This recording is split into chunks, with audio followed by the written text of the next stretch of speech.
I'm Cormac O'Malley, son of General Ernie O'Malley. Welcome to Ernie's Journey. This is a series where I share with you stories during the Irish War of Independence and the Civil War. It's how Ernie leaves his home, goes on the run, trains thousands of volunteers to fight against the British, and becomes involved throughout Ireland as an IRA organizer. During this period, he rises from a low level to become a general at age 23, at one of the highest levels in the IRA. We also sort of see how he's imprisoned, tortured, and captured. And part of how he tells this story, how we're able to tell this story, is through his own writings, both in On Another Man's Wound and The Singing Flame. In episode 5 of Ernie's Journey, I want to tell you about what's happening in Ireland in the June 1920, as well as what Ernie is doing. The first part of this is really to give a description of what's happening within the society as a whole. And we're about to start what I call the Reign of Terror, which goes on for 12, 13 months, where the massive build-up of British military, both in the Black and Tans as well as the new regiments which are coming into Ireland, in effect create a reign of terror throughout society. Attacks on individual people and other elements of that create an unrest in Ireland. And ironically, like in any policing operation, the unrest goes to the benefit of the underlying people, because that helps in the nationalistic cause. And what's happening at the national level is the elections of 1918 have created a new Irish Parliament, the Dáil, and that in fact enacts during 1920 a whole series of new regulations and laws.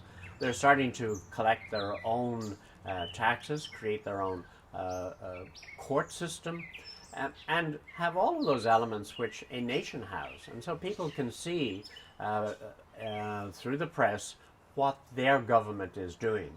And there's a duality in Irish society at the time. There's a British establishment which is being abused, so to speak, or disused by the Irish, as well as the Irish establishment, the new Irish establishment.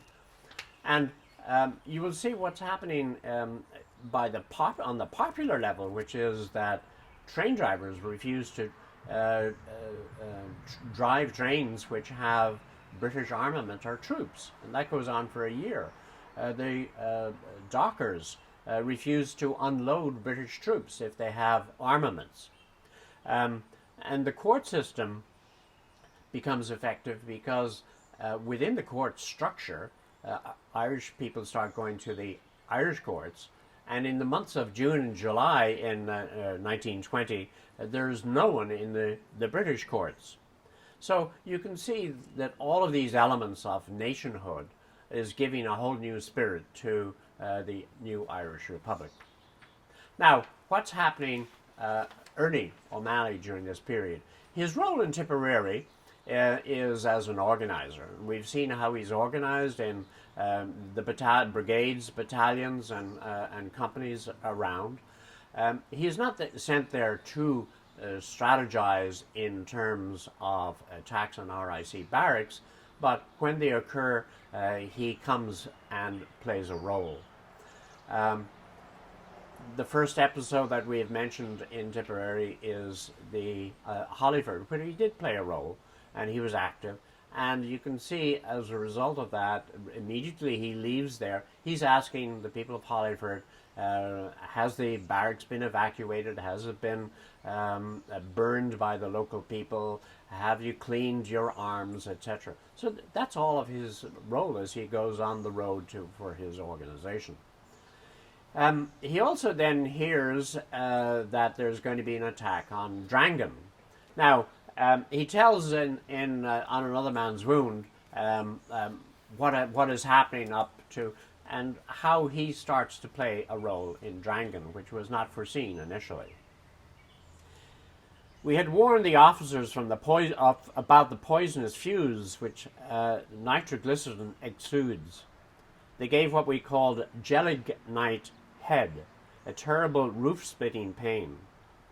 When we came back to the house, we found a number of the men yellow-green. Their stomachs heaved in dry spasms, but others kept at the thawing. I was in charge of the attack now. What that means is the other officers were sick, and he suddenly takes over an absolute command role.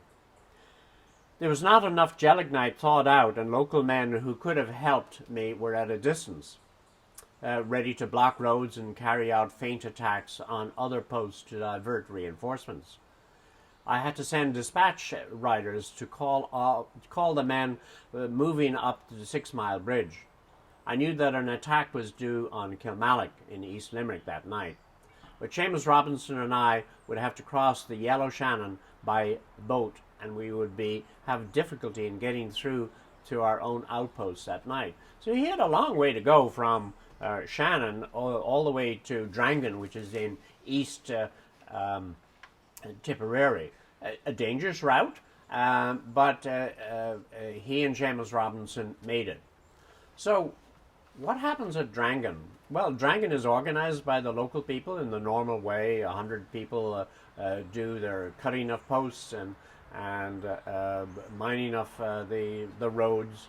But what is new about the Drangan is that they've chosen not an isolated house standing alone like it was in Hollyford, but a house with an adjoining house, so that the barracks can be approached not by ladders, but by breaking through the roof of the adjoining house and getting up on the roof. Now, that saves great exposure for the people. It's simply, and that technique is used not only here, but Rarecrafts and in other places. So we can see throughout this time that the IRA is learning. Local leadership passes on what they have done. Now, in the Drangan barracks, Ernie gets up on through the second floor, up onto the roof, and with the usual routine has gone on of breaking slates, putting in bombs. Little discussion goes on as to whether RIC should be asked to surrender or not. Ernie says no, let them ask. And indeed, shortly thereafter, they ask for terms. They put out their shirt and they walk out of the building. And the IRA is successful. They have gotten their arms, no loss of life in the immediate attack, though there was injury. And they're able to walk away from this episode with an accomplishment, which is local people see the action and they have gotten guns.